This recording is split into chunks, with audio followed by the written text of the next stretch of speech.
Hey guys, welcome to another high level experience podcast episode. Super excited to have you with us again listening. If you're here for the first time, welcome. If you're here for the second, third, fourth time, awesome. We're glad that you like the show. Today we don't have a guest, but when we don't have a guest, we dive straight into a particular topic. And today's topic is all about customer experience and how that is important and how that can influence your reputation, increase conversions, and all that sort of stuff. Yeah, man.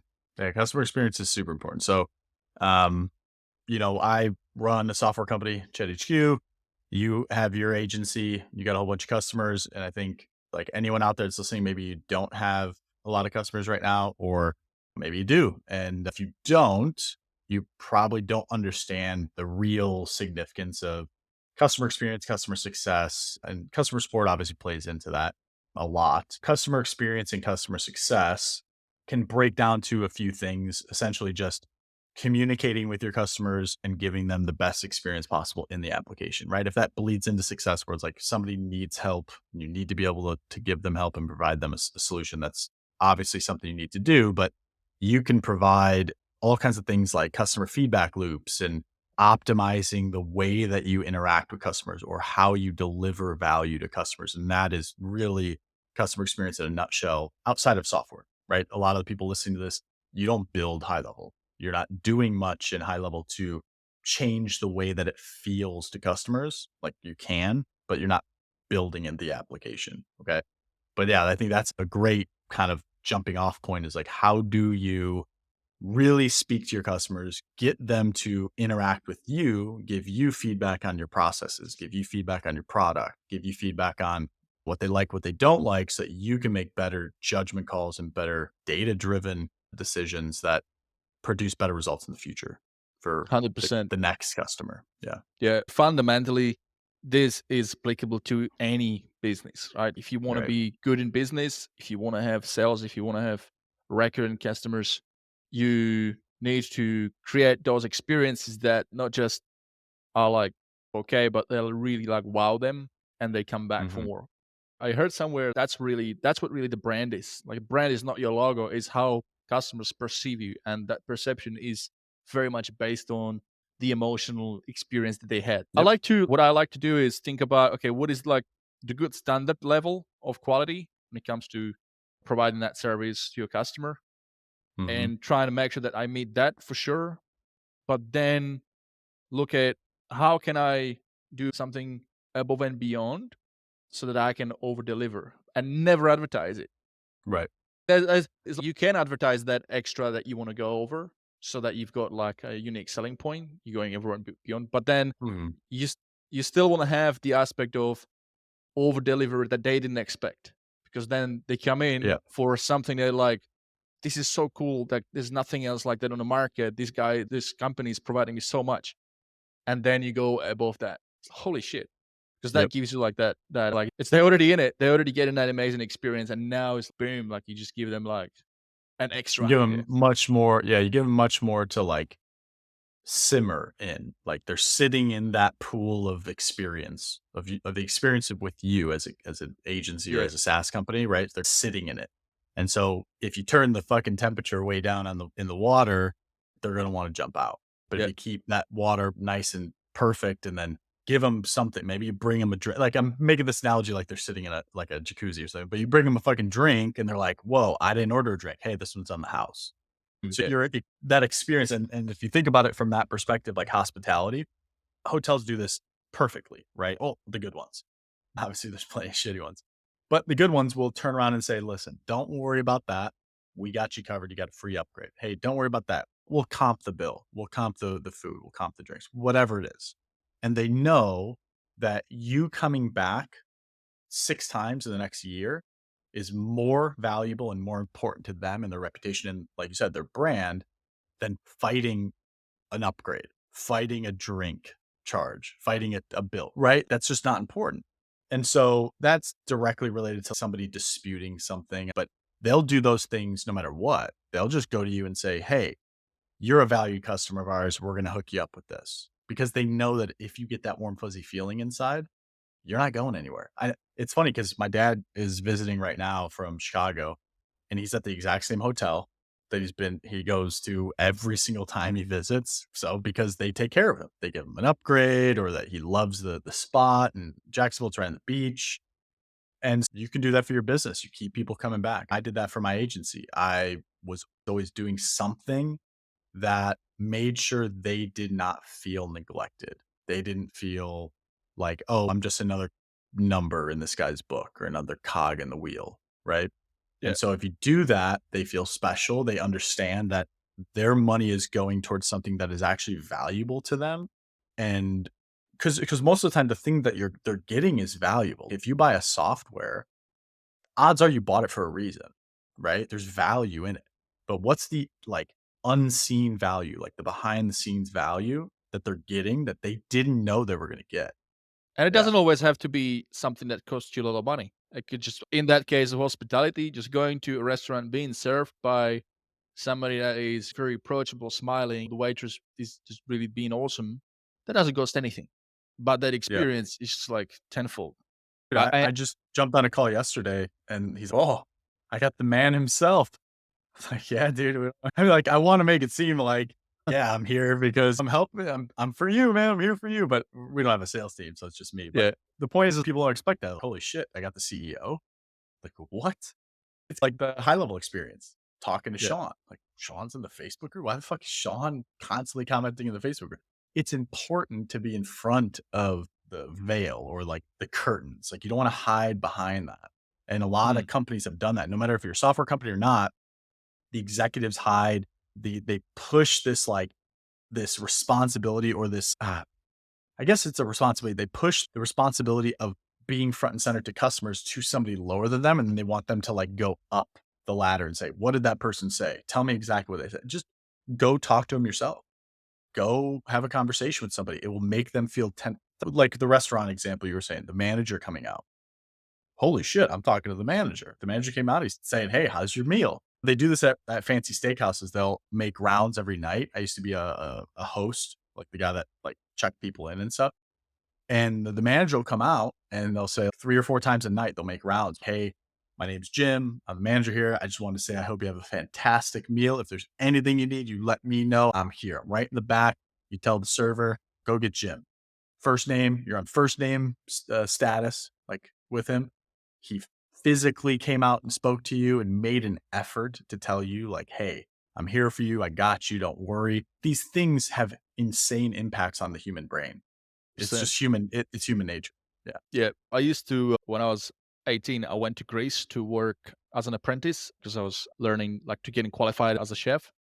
And I Mhm. was there for 4 months, and the head chef of that hotel, whenever we would serve the food, and it was all, buffet style food for the hotel guests. Once everything was laid out and food was organized and the guests started coming in and sitting down and all that, he would go around the guests and just do fun stuff with their kids, talk to the parents, just making them welcomed and just talking to them, like, talking about the food that was prepared for them today, and just he was like a bit of a entertainer as well, like, he was really good at it. Like, that's not normal. That was amazing for the guests. That was the Yeah. thing that they would always come back for because and his name was Costa, right? He was like this older dude. So, they were family, mostly German guests, families, and they would be coming back every year, they told me. "Oh, these guys, they be here 5 years in a row. They come here every year because of Costa. They love this hotel, but it's because of Costa. Everybody loves Costa. He goes around and, he's just like normally, like, that's not normal, for a chef to come out of the kitchen and talk to everybody. So it's Yeah. really cool. It doesn't Th cost that anything. it doesn't cost anything. Yeah. I mean, it's funny too because there is a huge liability for like yourself as a company or for yourself if you have that type of person like a Costa in your Mhm, company. There's a huge liability if you feel like you have to get rid of them. Or, for example, if I'm doing all this stuff and then I stop doing all this, mm, there's this type of liability that exists. If I stop, what effect is it going to have? If I fire this Costa, what effect is that going to have on my customer base? So it's like a dance, right? You have to balance it out. But at the end of the day, it's if you can figure out a process that works, that's almost like perpetual, like evergreen, that can work for you for a long time and you just keep delivering that type of value that makes people coming back over and over, the sky's the limit at that point. Yeah, because on the topic of like over delivering, that's a good example, but not a good example when it comes to scalable and longevity and making that a secure business. Because like you said, cost that could drop off any minute, and boom, and now you're in Drop in off. in the shit. Ghosted Uh, died. Sorry, guys. They were yeah, never coming back. yeah, and then you can't replace that type of personality. So I've got this snapshot that I sell. It's called a reputation management system, and then the next one right after that I sell as part of my profit roadmap modules because they click onto each other is the referral marketing system. And I've been asked like a lot of times, hey, because they are like, all in a sequence. Like you get reputation. Once you do that, then you do the referral. And, hey, Mhm. why can I just do the referral one? Because people think, oh, I just want the leads. And the referral that's a closer path to getting the leads. And I always say no, because when you think about it, you do want to make sure that you have a good litmus test in place. And that is Mhm. reputation. So gather if you can have an automated system that asks you for feedback, and mostly that feedback is positive, and that then leads to them submitting 5-star reviews, that's a great indicator that they are more likely to get you referrals, right? Right. And you shouldn't be doing it the other way if you don't know what the reputation is, what the customers are thinking about you. Because if it's the other way, they're not really that happy. They're like already on the edge of or already on the fence, maybe leaving you. And then you hit them Mhm. up with an email, hey, do you know somebody who could you refer us? Like Yep. you're asking me for more business, yet the service that I'm receiving is like subpar. So that's it. That could just turn them off the edge. So Yep. I think that's always think about a good litmus test. And like in that, I'm very systemized, like minded. So it Mm. makes more sense to me that you ask for feedback, make sure that you act on that feedback because feedback is very valuable, and especially if it's constructive feedback, both positive negative, because if you act on it you can improve your services, and then you can turn more of those negatives into positives. You fix those things up, and then you lead that into asking for referrals. It's like you earned your right to now ask for referrals. Yeah. I know people do that too often. They ask like too early. They'll just think that they're entitled, like to a conversation before we started this podcast. They think they're entitled to this type of success, customer reviews and feedback and referrals and stuff. You're not. You have to earn it.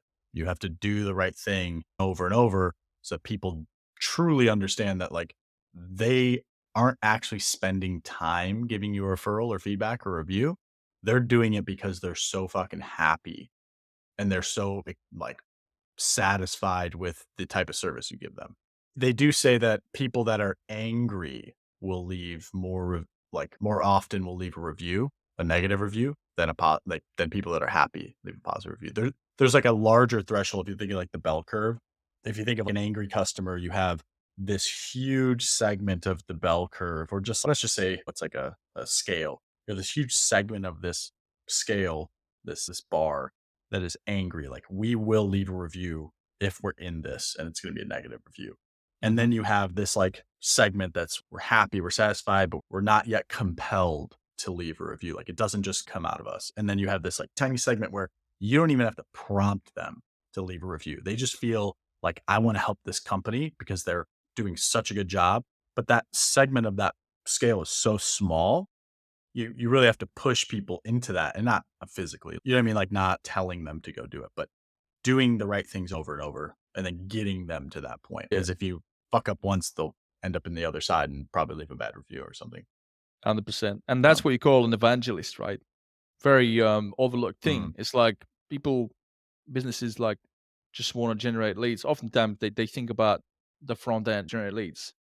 But when you mhm, think about that whole customer life cycle, it's generate leads, convert them to become a customer, then amaze them with the experience of being a new customer, the new service that they're receiving, then nurture them into a long-term customer. But eventually you want to turn them into an evangelist, because that is somebody that, like you said, they love your brand, they love the service, they will refer, they will promote you in the world naturally, organically. It's just yep. so I think that is a really good thing when we bring it back to high level, like building these offers for businesses and these automations and what we can offer is if you can create a system that is not just promising the front end, but also helping plug the holes in the bucket. So more customers you help generate for the business, more that customer base is going to grow. It's not going to fall Right. out on the back end. Right. Yeah. Yeah. All right. So customer experience, customer success, stuff like that. Let's talk about some move the needle stuff. So like things we can do to achieve this, because we talked about the concept. Yeah. And now let's talk about what, if anyone listening, what can you actually do to achieve this like concept, right? So I think one of the first things is great customer support. Now, unfortunately, especially in the position of Chat HQ or small companies, it's very hard to do that. Even someone like as big as, and this is your beef today, but I'm sure, but as big as someone like Chat HQ, I'm sorry, HighLevel, it's very hard to properly provide the right customer support. Okay. Fortunately, for most people listening to this HighLevel agencies, you get the benefit of having like Extendly or someone in that field, growthable. Okay. Someone that's going to step in and do it for you. So that's, you're spoiled. No offense, but there is that factor of like being spoiled. It's very hard to build that. It is incredibly hard to build a support team, to train them, to manage them. The amount of money, the amount of resources, the amount of time to do that is incredibly hard, right? So ChatHQ, we don't have a support team. It's me and my co-founder, and then we push any bugs to developers. And that's only because we aren't a big company. We don't make enough money to just go, here's a shitty product, and we're just going to pay all of our resources into helping you with bugs, right? Our goal is to build a better product so that we can eliminate a lot of those bugs and you won't have as much of a need for customer support, and then use automation or use AI or whatever for customer support. A lot of times that just doesn't cut it, or it doesn't cut it for a long time. There's like a time period that you can do that for. Funny enough, I'm looking at a negative review of Chat HQ's, and it was about customer support. And where we ran into issues is there's a lot of like fragmentation in the world we live in, like products and services and stuff. So, for example, like Chat HQ sold something that had no connection with our main software portal, so people couldn't see their billing. Right. So if somebody wants to cancel, they can't just go in and cancel unless the Mm. subscription was for that main software product. So we dropped the ball there, and not having a team. If I'm busy and I'm working, I don't see an email, I don't see a text, whatever. People are forced to do things like chargebacks or whatever. And I think we've only had 10 chargebacks in 3 years, something like that. And we've issued refunds for other people that would have had to do a chargeback or whatever. But at the end of the day, it's what are you going to do? There's only so much you can do. All right. So if you're looking for a move the needle in customer support, I would say if you're obviously a HighLevel agency, get Extendly, get Growthable, get something like that. If you want to do some in-house stuff, get a couple of VAs you have to pay. You're probably going to pay a couple $1,000 a month. You got to train them, you got to manage them, you got to do all this stuff. It may mitigate some of those like situations like that we were in where someone just isn't getting a response. There's nobody there. There's no gatekeeper. And then obviously AI, right? Implement AI and let AI be the gatekeeper. Let it do the work Yeah. then. So what do you think? What's if you could say something that our listeners could implement for customer support in terms of moving the needle? Yeah. What So would on you that think? specific topic, I built something, and bit of a shameless plug, but I built something that kind of helps, because think about what is the task at hand and what is the expected outcome. So or Mhm. task at hand, what is like an example of an experience would be I sign up for someone's software, right?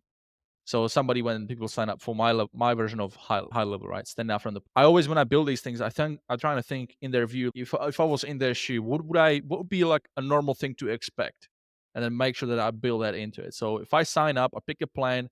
It should take me to a thank you page. That would be like the first thing, because I want to make sure that there's something on the back end telling me that, confirming that has everything is hunky dory, everything is good, everything's come through okay. I would expect to get a welcome email. I would expect to get all the onboarding information so I can understand, like, where do I process my billing? Where do I do this? Where do I ask for support? Where do I seek information as a new customer? So that would be Mhm. like the first thing. Have a really one email that has everything, explaining them everything. Like, here's where you do that. Here's where you do that. All that.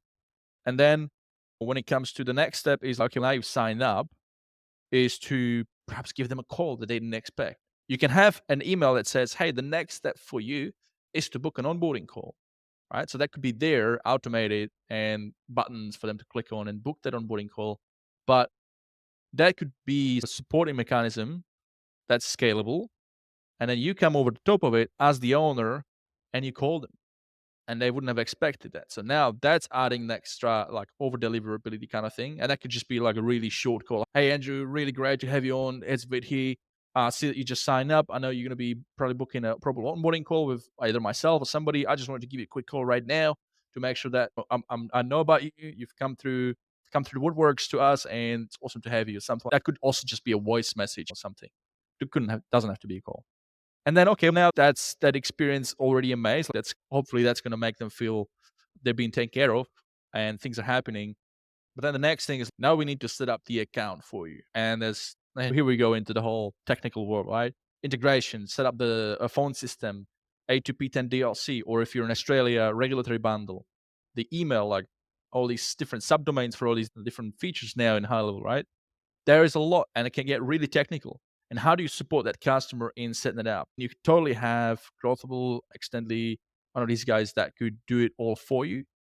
But what I did is I looked at it how I can make it most like how can I stretch HighLevel to the maximum without having to rely on these third-party partners? Because I know I will get them at some point, but how do I make it systemized on my end first as well? So that kind of when I do get them, then that actually stacks on top of it. And now you've got both the onboarding that's handled itself through automations and funnels and like info pages, Mm-hmm. along with the actual support, like live support. So what I did is I created, you sign up and it takes you to a page. And this is, if you're listening, I want you to take this as an idea and build it for yourself. You are then taken to a form, account registration form, right? Where I do need to gather, I need to understand your business. Hey, Mr. Customer, so what do you do for business? What are your services? What are your products? How many people do you have in your team? Like a lot of questions, right? And you couldn't ask those questions before they made that purchase because that could be a friction and that would decrease conversions. But now they already made the purchase, so they're invested to actually fill it in. So then when Right. they fill it in, after that, it takes them to a page where it says, awesome. So you've just completed the account registration form. We've got the information on board so we can help you make sure that we got properly set up the business settings because that there's a compliance requirements. And this is all things like for later because when you set up the A2P10 DLC, you actually do have to have the business settings properly, set in place for those things. Yep. And they don't know it, but we do. So that's why it's there. And then you take them down that rabbit hole. Like, here's the next thing on the next step. And what I did is I created pieces of a puzzle, like little icons, and there's 12 different things that need to happen from what's it called? From hero to hero. What's the saying? The zero to hero. Yeah. Sorry. Yeah. So Zero to go from zero yeah. to hero, right? Zero, you haven't got anything automated and you want to use this system.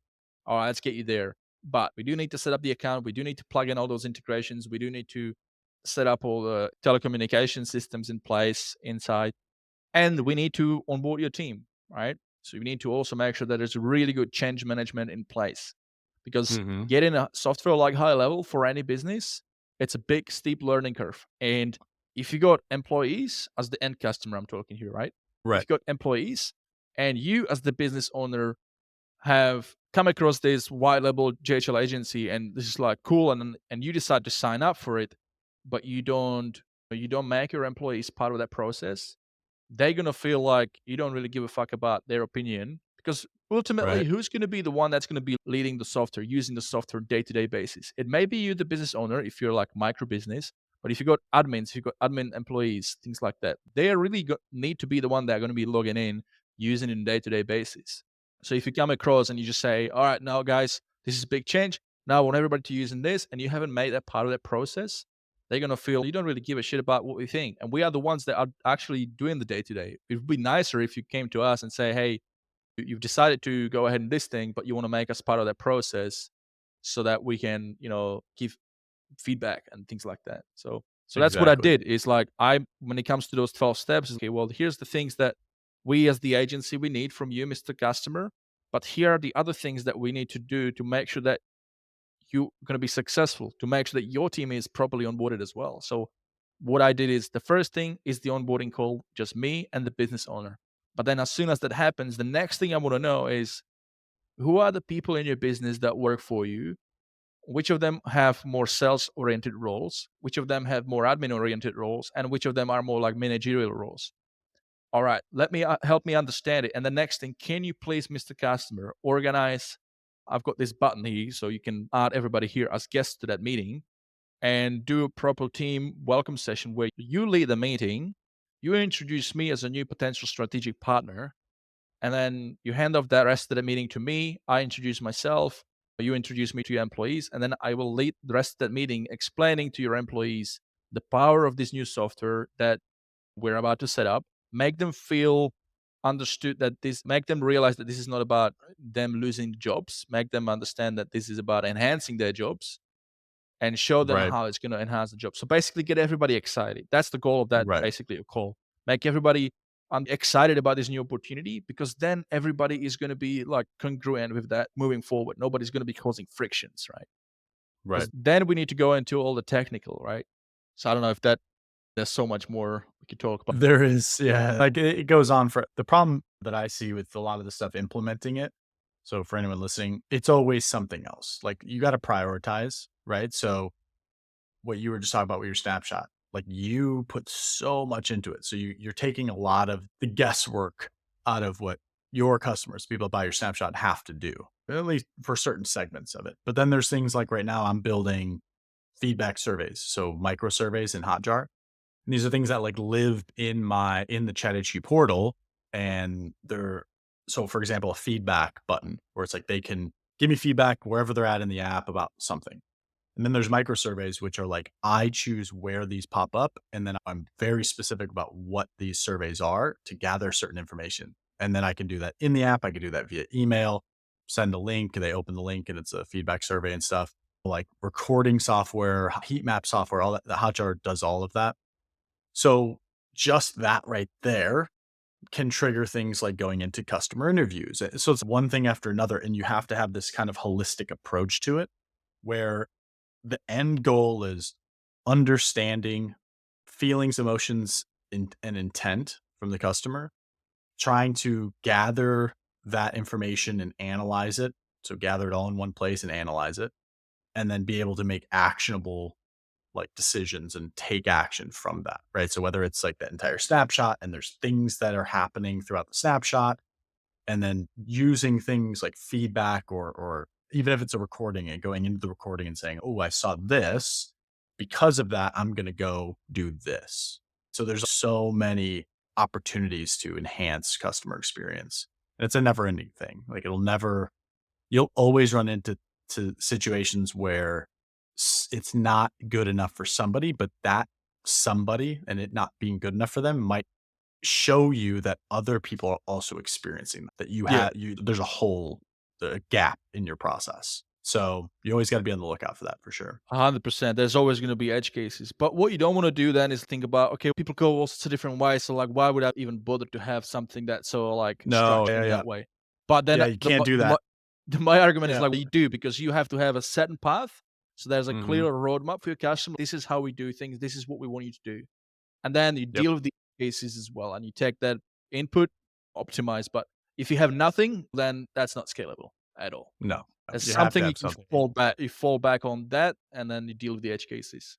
And what's funny too with AI, so it's easier now than ever to do some of these things on like automatically. So obviously there's snapshots, high level, there's third parties like Extending and Growthful, whatever. But the idea is you can accomplish so much with just AI. If you just take a little bit of time under prioritize something like customer support or success or experience, whatever it is, and prioritize that enough to build an AI bot, expose that AI bot via SMS or live chat or Facebook Messenger or whatever it is, and give your customers that initial warm and fuzzy feeling, you can mitigate a lot of the cost or the time spent doing other things because you just took some time to do that. So you don't like what you're saying, don't ever just say it's not important enough to spend time doing. Even for us, like when we don't have a support team, but we have automation in place that relays tickets to GitHub, and then our team can see and get our engineering team can see things in GitHub if me and my co-founder like tag it in a certain way. So there's still things in place. We're not just saying, yeah, send us a message and we'll get to it. Mm. There's still enough importance and priority on it that it needs to have something in place so that you can go do other things and work on other Yeah. things. Yeah. Yeah. 100%. Yeah, man. So that's move the needle. Yeah, go Yeah. check out. I would say check out, obviously check out Extendly, check out Growthable if you're looking for customer support, HL Pro Tools, stuff like that. If you're looking for feedback, product feedback, customer interactions and interviews and things like that, go to Hotjar. Hotjar is a fantastic software. You'll probably pay a few $1,000s a month if you want a really good plan. I'm sorry, a few $1,000s a year, not a Mm. month. If you want a really good plan, it turns out to be what, like $300 a month or something like that. And you pay yearly, you get the discount. But you'll get a lot of usability and functionality out of those bigger plans in Hotjar. But even at its base level, you can do a lot of things like customer feedback surveys, right? All that stuff. And one of the common like industry standard ones is called the NPS, right? Stands for Net Promoter Score, Ne right? It's exactly. 0 to 10. And then what is it? Like 0 to 6 are detractors, 7 and 8 are passive, and then it's really the 9 and 10 that are actually going to be the promoters. And you can totally build it. I actually build that inside my high level, yeah, my snapshot. So you've got like Yep, 0 to 10 and an email, and they one of those numbers is each own individual trigger link, and then based on which one they click on, it takes them down different paths to yep, either flag that this is potential detractor or flag that this is potential promoter, in which case then push them into another automation that requests a referral because that's what they said. A lot can be done with automations. Yeah. yeah, man, 100%. Cool. So you want to geek out a little bit, or do you want to jump into some beef? I got about 20 minutes left. So Yes. I want to go straight to beef, but I guess we can peek out on something. Let's have a quick look here. What do we got here, Sean? There was something that you released recently, and I liked it, so you should go here. I like the Um, new SEO suggester, that like little thing that pops up on the website that gives you more insight into like your title on your page, the description, the keywords, all that stuff. There's essentially, obviously, if you haven't seen it, I'll try to describe it. It's like little check marks underneath what you're adding. So if it's a title to the page, the web page of the funnel, there'll be little like check marks, like the page needs a title. Doesn't, it'll say, hey, there's a little caution symbol here, right? The title should be under 70 characters, right? If you do that, it'll have a little check mark.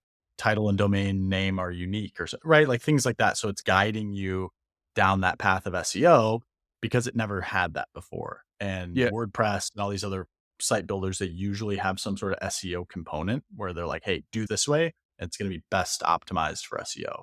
Where yeah, no, high it's level really never had cool. that. Yeah, because that was one Yeah. thing I always loved about SEO Yoast plugin in WordPress that it had all these indicators.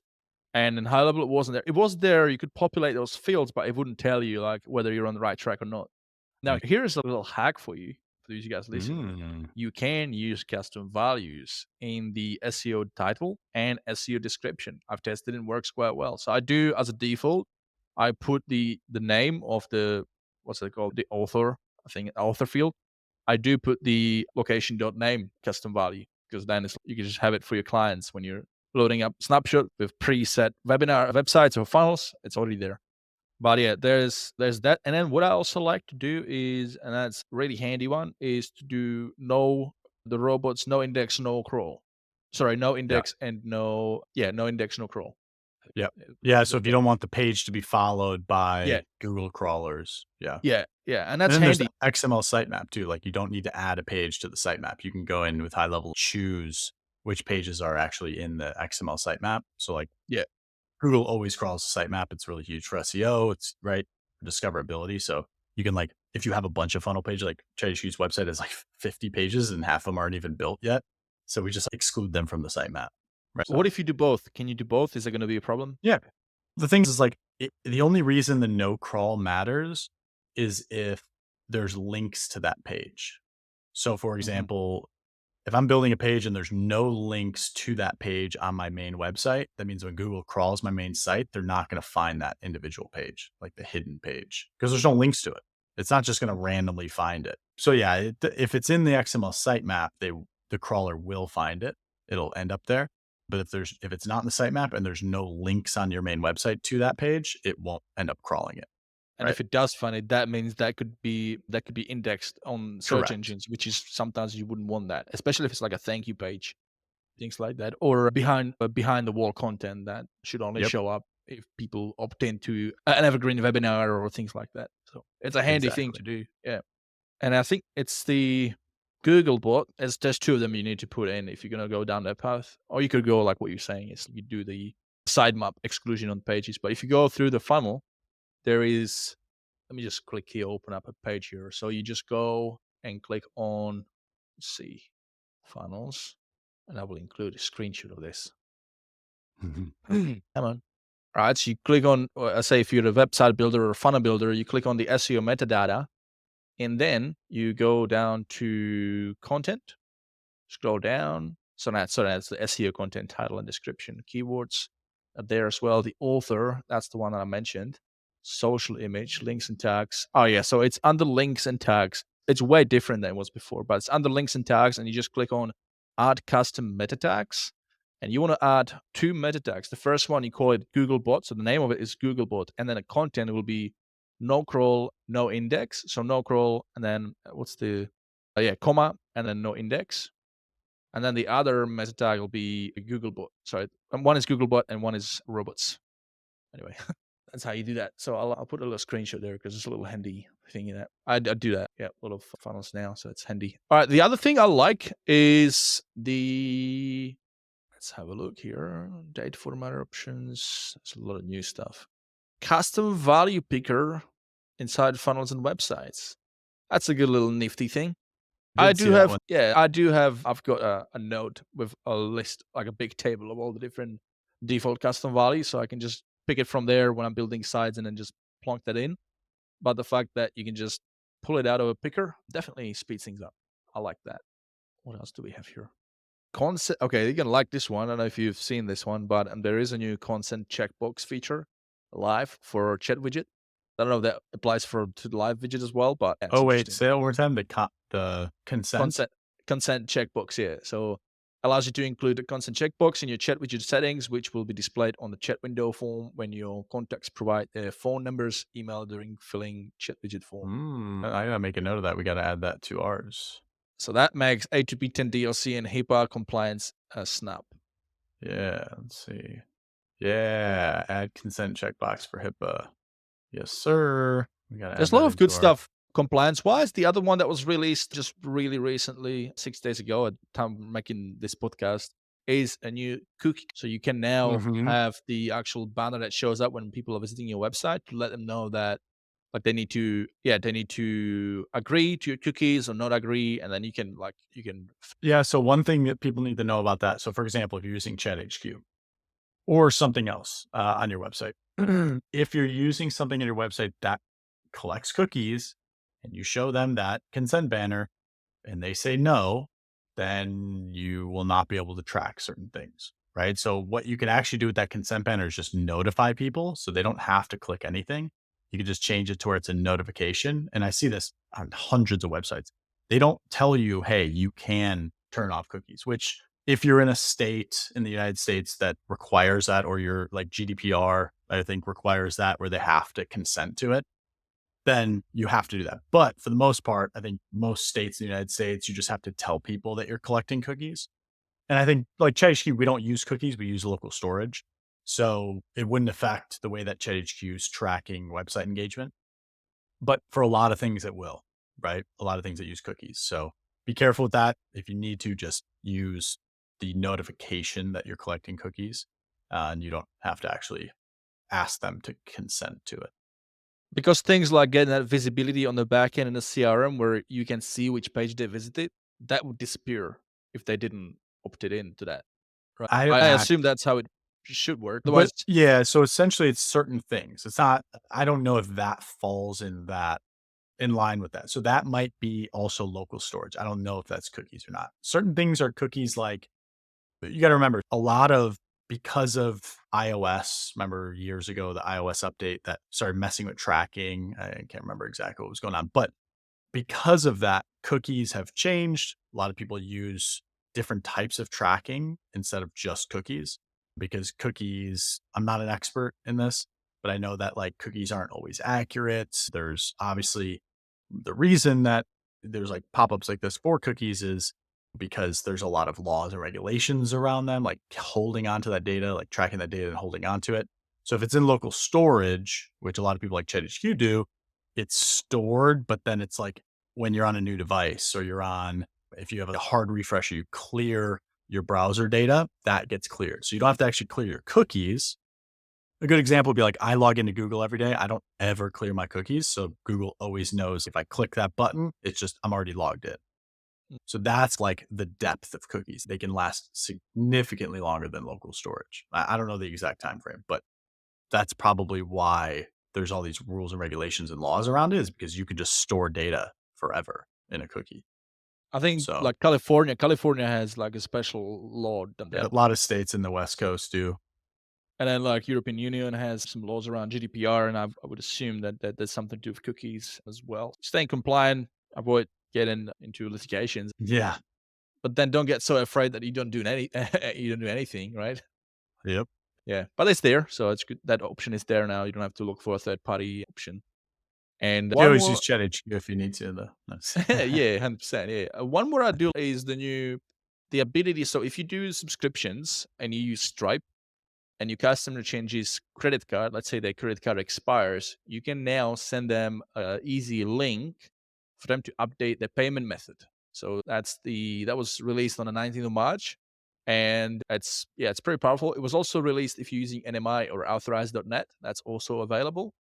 And yeah, basically you send a link to there's like a quick action menu in the subscription list page under the payments, and you just send it off to your customer and Bob's your uncle. The only caveat to that is that they are time limited, those links, so they are only valid for 30 days. Just having that ability to just send it to your customer, hey, it looks like your payment failed, and maybe your credit card is expired, just click this link, update your details, and everything is good to go.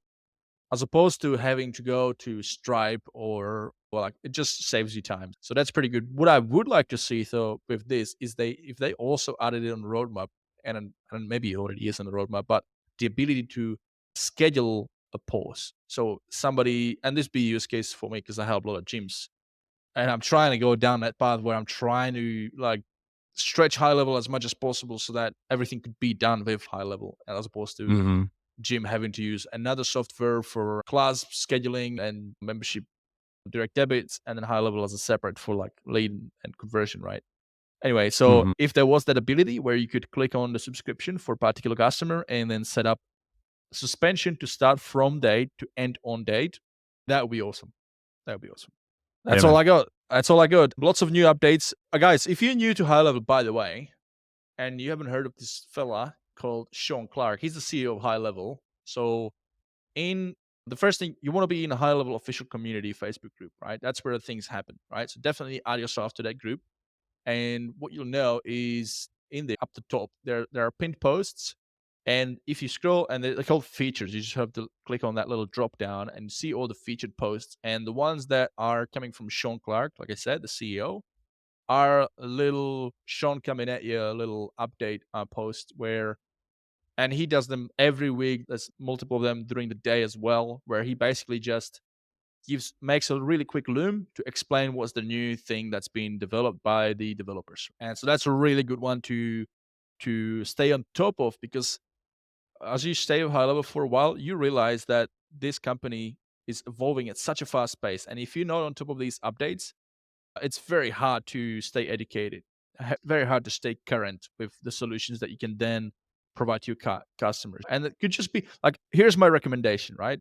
I've been in high level almost 3 years, and it's been my almost religious routine when I get to the office in the morning, just brew coffee, go to the Facebook group and look at all the posts from Sean, because they're quick, right? They're like 2 minutes and might be like five for the last 24 hours. And I just watch them all, and then I go along with my day. And then later down the track, if I'm talking to a customer and they're talking about, hey, I would really like to for the software if you could do this or that, or it could be a prospect that is interested to sign up with me, and they're also like asking me what's possible. Because I've been keeping myself up to date and educated, I've got the edge. I could say, hey, yeah, absolutely, that's possible. If I didn't know it, it's well, it gives you competitive advantage just by looking at these and staying regular, watching these. So that's inside the Facebook group community. Look out for Sean Clark coming at you. The other place where you can go is the ideas board.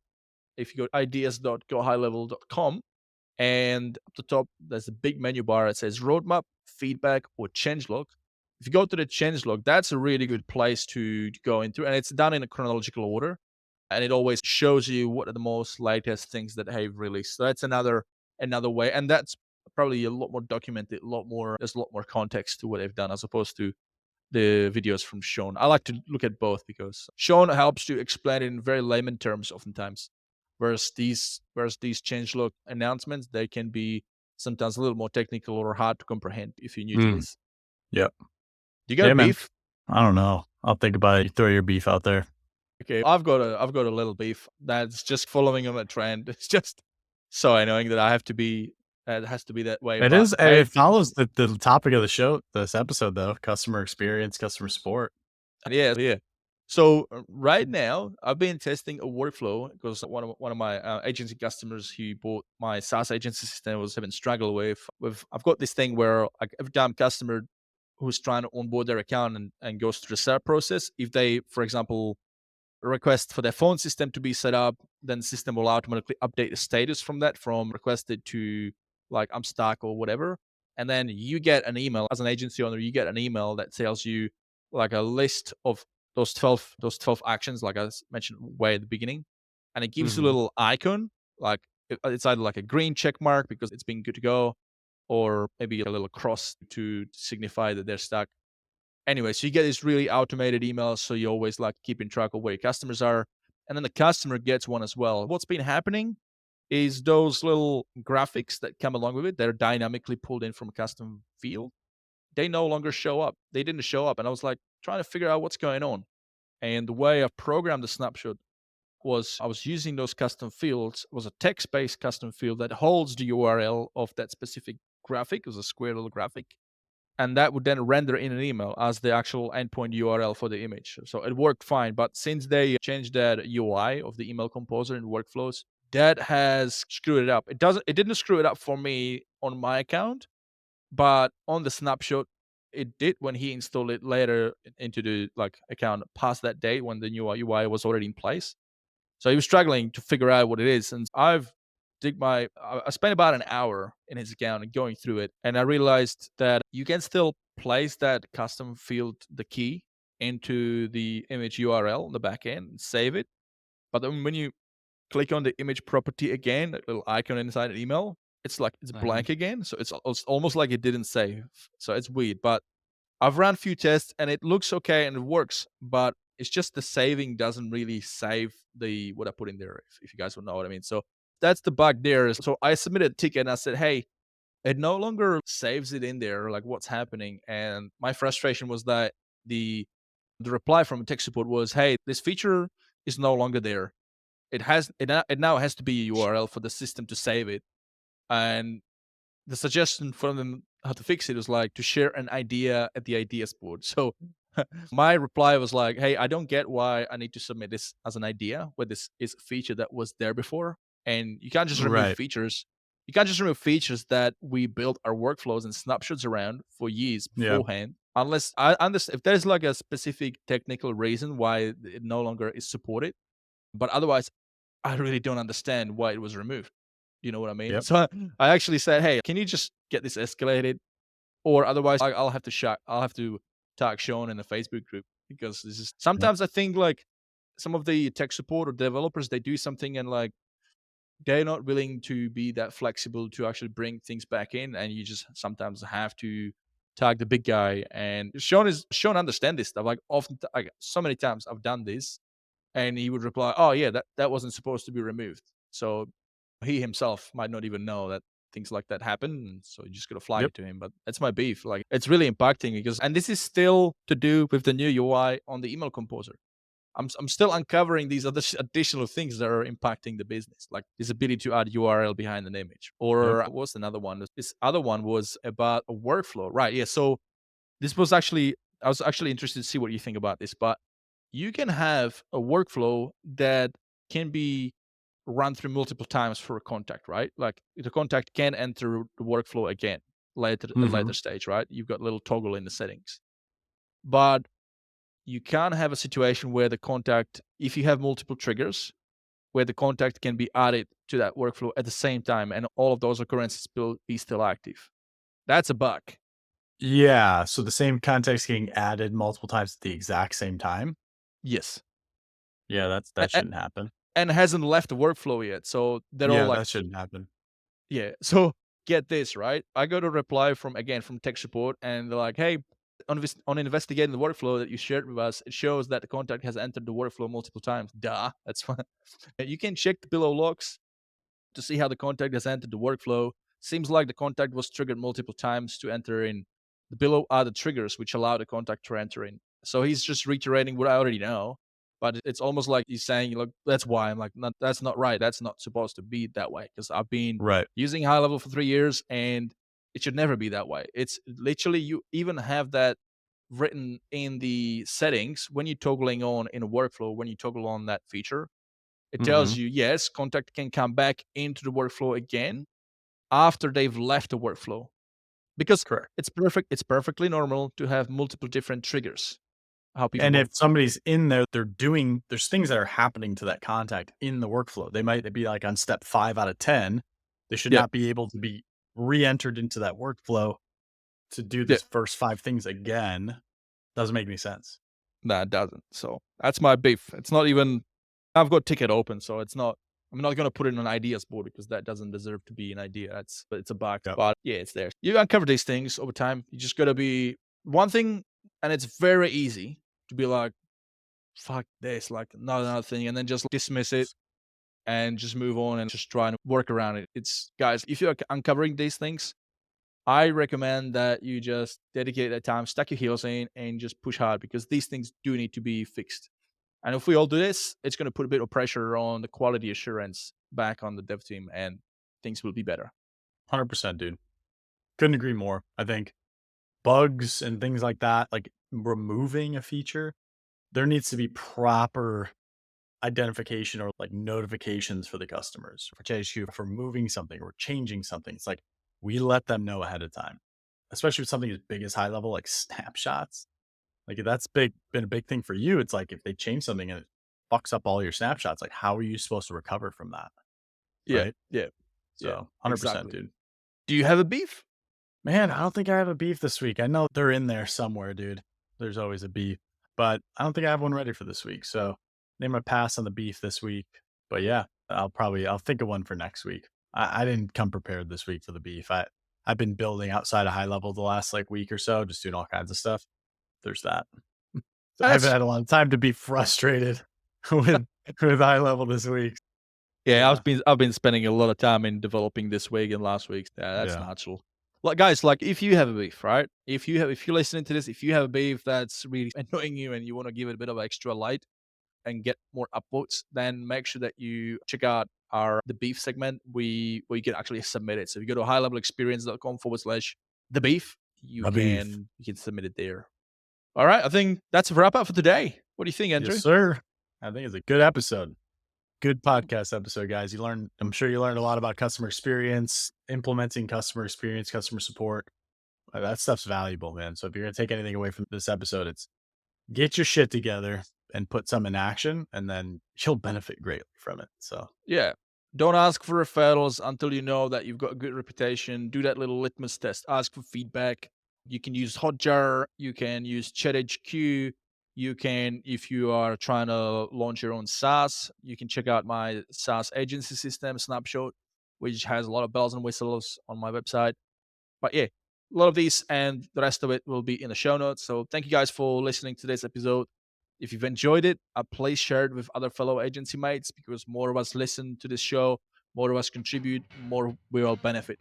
For show notes, links, and extra tips to help you grow your agency or your SaaS with HighLevel, please go to highlevelexperience.com. Thank you, and have a great rest of your day, everybody. see you guys.